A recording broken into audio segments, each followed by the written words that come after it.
Hello, everyone. I think the colleagues always give me this role of wrapping up and coming up with bright conclusions at the end of the event as a sign of trust and all that. And it's actually really difficult by now, especially after the recap we just had, to come up with something new or innovative way of formulating the thoughts that we've gathered in the course of the last 2 days. But I will try my best. I will give you some reflections. We have throughout the 2 days really tackled the issue of the two domains that seem to be far away from each other. On the one hand, research, and then on the other hand, policy, or in some cases, practice. And I think in my table we said that we've cracked this. We've got a solution, but we were joking, as we all know, but I think there are a lot of good leads that have come out of this. And yesterday it was said that building the bridge between policy and practice on the one side and research is a team sport. I would say that organizing this kind of event is also a team sport. So I do want to, before I go to some of my reflections, to highlight some of the players in the team. So at OECD we have teamed up with the Yidan Prize Foundation in this event. It's a foundation that we've worked with in the past as well on a variety of topics. And I would just let you know that, because we've kind of realized in these 2 days that you might not all know the foundation. It is a foundation that is dedicated to shining a spotlight on the excellent research, educational research and practice around the world. So it shares, in a way, our mission here at OECD. And importantly, you may have noticed that some of the speakers have made references to work that they've been doing with this foundation. And I want to highlight some of the key Yidan Prize laureates that have been with us and for these conversations. They include Mikichi, Eric Hanushek, Carl Wieman, Make Raymond, and Maria Heiler. But in addition to external partners, such as you all, this has also been a team effort at OECD. I don't know if it is visible for an external person, but in the course of the different sessions, we have given you sneak peeks on the work of different teams at OECD. And this has been a great effort for us to also build a bridge between the different projects. So I do want to also thank all our teams who within OECD took part in the conceptualizing and implementing this conference. We started with the PISA report, and PISA is one of our flagships, of course. And in the first sessions, we talked about the fact that the creative thinking skills of 15-year-olds seems to be higher than the 10-year-olds. Girls seem to be more creative than boys, and so on. And this does that set us a question. What does this mean for education? How well are we doing in education in nurturing the creativity? Then we moved on to talk about how do we do that, which is a topic of another project at OECD. And there was also a discussion about whether fostering creativity and on the one side, and then academic achievement on the other side are contradictory, which they are not. This led us to talk about the teachers. We had a session on teachers and the professional development on teachers, but I would also say today's sessions also showed there needs to be professional development for a variety of actors in our education systems for this to work, for the team to work together at the system level. And indeed, one of the key messages for me is that in order for us to have high-quality research use in our education systems, we need a system change. We need a system-level approach. But at the same time, we also need high-quality research and relevant research for the policymakers. We will continue with the idea of team. I originally come from the land of Santa Claus, Finland.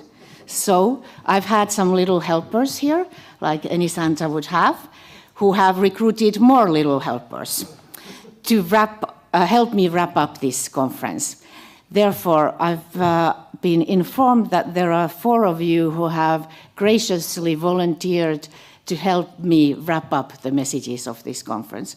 Could I ask the 4 volunteers to join me here on stage? Yes, yes, yes. And one more volunteer? Yes, good, great. Please have a seat.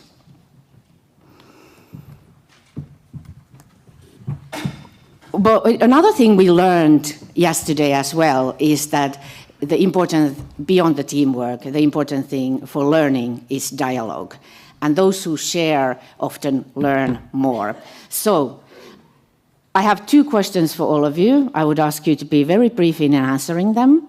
And the first one is, so let's do a first round. Please introduce yourself in a very short way and tell me one new thing that you learned in this event. We'll start here.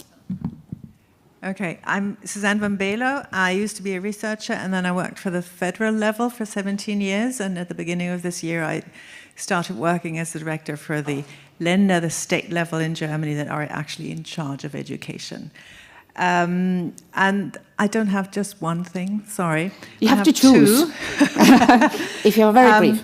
I will be very brief. The point that really resounded was that schools can't erase inequity. So we have to get the parents in. And the other thing was that it's really important to learn less but more deeply. And for that to be able to be put into practice, given that schools can't do everything, the thing that you mentioned yesterday, we need to have a national conversation and make education and the needs of education a topic in the whole society. Brilliant. So my name is Thomas O'Rourke. I'm from the Irish Ministry of Education. So 2 very quick learnings. One, Mark's comment yesterday, we need to link the whole case for research policy and practice to equity as much as excellence, if not more so.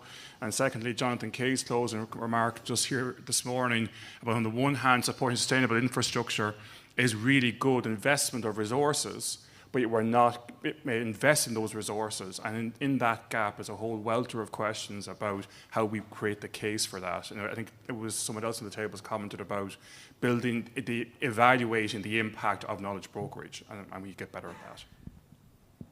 Yes. Hi, my name is Suguru Bizunoya from UNESCO IAP.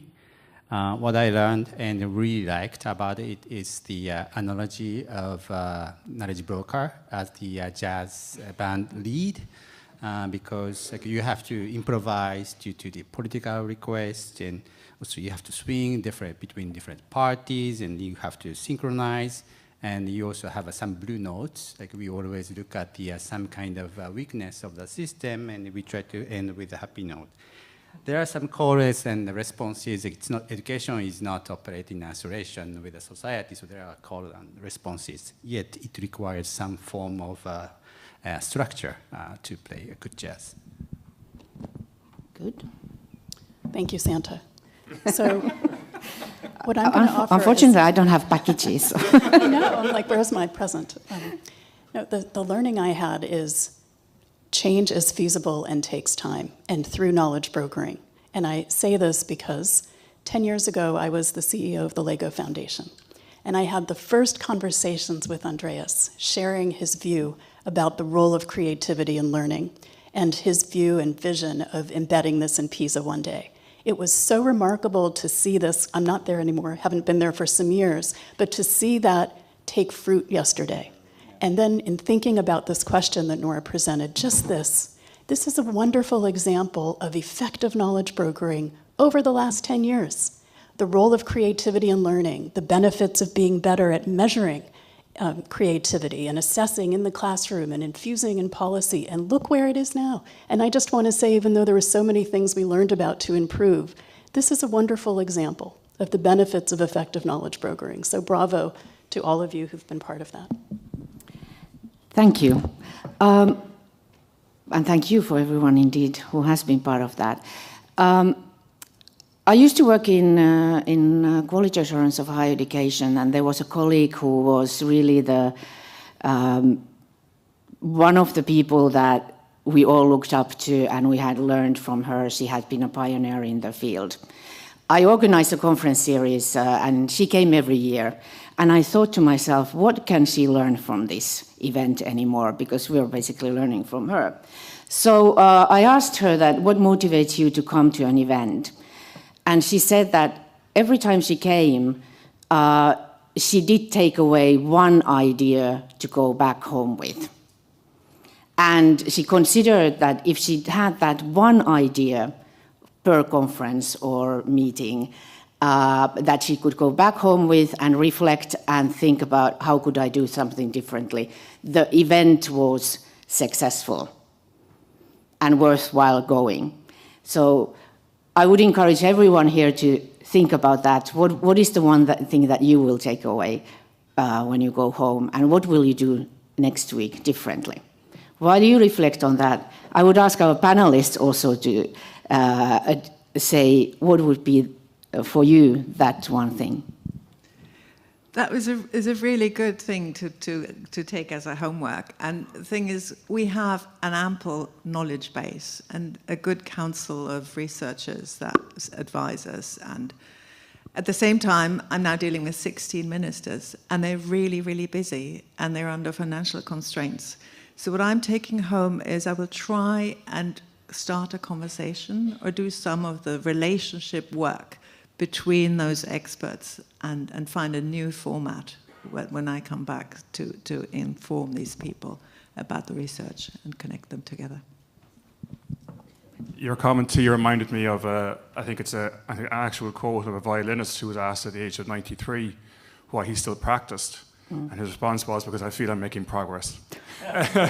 So we can always learn. My takeaway, I think Rian captured it best for me, but others spoke to it. I want to really pay more attention in all the work that I do back at the ranch with colleagues who are here with me and others, and pay attention with rigor and joy, so we need to remember that, in networks, the science of networks. How do people actually behave? What do they actually do? Why do they make certain choices over others when it comes to reading an article or not reading it, going to an engagement event or not engaging with it, participating in a survey or not participating? Because in those micro, I think, progress pieces are the steps to the space that other colleagues are talking about here. And with brokerage, there is a science to it that is not magic, it's not rocket science either, but we need to pay more attention to that and evaluating that if we're going to leverage the full impact of all the expertise in this room and elsewhere. Thank you. I think this whole 2 days was quite actually encouraging. The touches a lot on the system aspect of it, not just knowledge. And the IIP has actually started a partnership with OECD to look at the system, analyzing its alignment, coordination, and incentives for the ministries of education to use evidence. And we just started this year, but I would like to really double down on these efforts, and so that we can maybe showcase some of the results early next year. Good. So something we've struggled with before this session, especially today, is this interplay between local evidence and global public goods. And our work focuses heavily on creating global public goods, but through the mechanism of maximizing the value of local evidence. And sometimes those things are unnecessarily at tensions with each other. Are we pushing down one group in order to elevate another, which is never the case. But what I learned today, especially in our discussions in the back with Jonathan Kay and groups who are working on this issue, is having a much deeper understanding of what those two activities can bring, but where the limits of each should stop. That was very, very informative today. That's what I will take away and use in our work. Thank you, everyone, for agreeing to do these quick reflections at the end of the event. And this is indeed now the end of the event. Normally, there should be a QR code popping up behind me that leads to a feedback survey. So I encourage you to use it. As I said, I used to work in College Journalism of Higher Education, and what you learn is when the students leave the room, it's really difficult to get them to fill in any surveys afterwards. You have to force them to do it right now, right here. I see some people have the same experience. That being said, you will have a second chance afterwards. We will share the link to the survey also afterwards. And sometimes there is also the other evidence that sometimes students, if they give you feedback after they have gone away and reflected a little bit, it's a deeper feedback. So both are acceptable, but we do want to hear from you.